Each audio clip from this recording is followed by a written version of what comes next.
Alright, in this video I'm going to be talking about 3 simple ways you can turn b-boying into a career.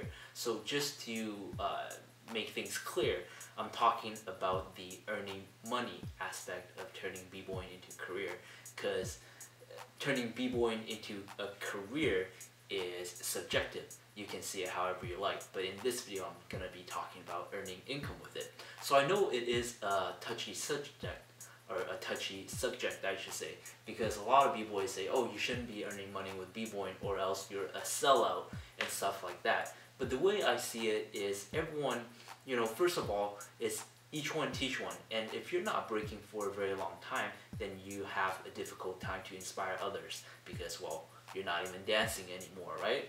But the thing is, when we get older, responsibilities pile up, and if you're not able to generate some sort of revenue, some sort of income with breaking, it's going to become more and more difficult for you to keep on breaking, keep on practicing, because, well, you gotta eat and you gotta pay the bills, right? So I'm not saying, go out and exploit the culture or anything like that. Of course, I'm not saying that. But the thing is, I see my different point of views on this subject.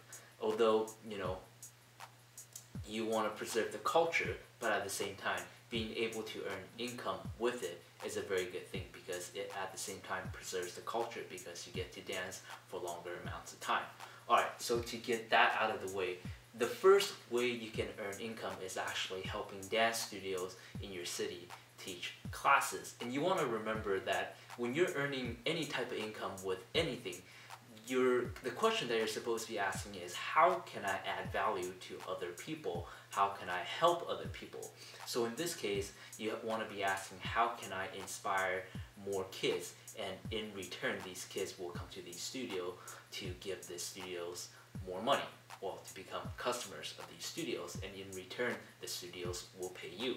Okay? So how to do this is basically, you want to get in touch with these studios and show them how, by inspiring these kids, by doing like a free class or a free promo, a free workshop, you can attract these younger boys, younger guys to the studios, and these guys, once they get inspired, they'll want to join the class, and in return, they are gonna become students of the studio, and the studio gets the benefit from getting these clients, right? Getting these customers, getting these young dancers. Okay, so that's the first way, is by getting in touch with these dance studios and seeing if they are interested in starting like a small, I guess, beginner breaking class. The second one here is doing corporate shows. This one is really similar in terms of you want to think about it as having to add value to them. So what type of value do they want? Why would they want to hire b-boys for entertainment? Well, it's because they are throwing different parties. For example, New Year's Eve party, they're throwing Christmas parties, or different staff or company parties. They need some sort of entertainment. So your goal is, of course, to entertain their employees. Okay, so if you can get in touch with these companies, if you can show them how you can entertain their employees during these events that they have, then they will be more likely to hire you to, of course, pay you money to do these shows for them. Alright, so the last one here is probably one of my favorite. This is doing street shows. Now this one is very popular in different cities. If you're from a tourist attraction type of city, I should say, for example, like maybe Paris, or for myself in Vancouver, then it's pretty simple to get started. But the goal here is to ask yourself, how can I add value to the spectators? And in this case, these spectators, they want to be entertained for that very short amount of time to basically line up their day, because they're walking about down the street or something, they are going about with their thing, and you want to be like, hey, look, this is something that is interesting, let me show you, let me entertain you for 5 minutes. So that's what you want to do. Okay, so how do you get this started? Well, first of all, you want to ask, where do these people go?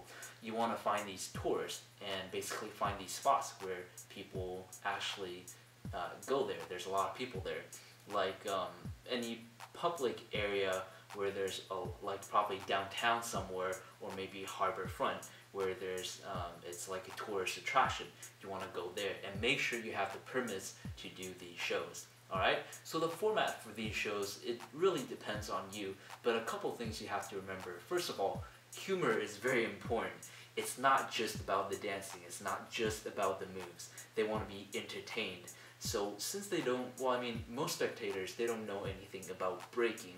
You want to add the element of humor, maybe a little bit of drama in there, make it fun, okay? So an MC will really help with that. Maybe get a couple jokes and test it out to make sure they work, and just I don't know, go on internet, find a couple joke books or something, and get a couple jokes, and basically master it and make sure that they work every single time. Have that as part of your act, and make sure the shows are really short, because they don't want to see you dance and do all these moves that they have no idea what they mean. They don't know anything about originality. Remember that. They don't care about any of that. They're looking to be entertained. So keep these shows short, humorous, keep them short and just hype and energetic, explosive, and that's how you get a successful street show going.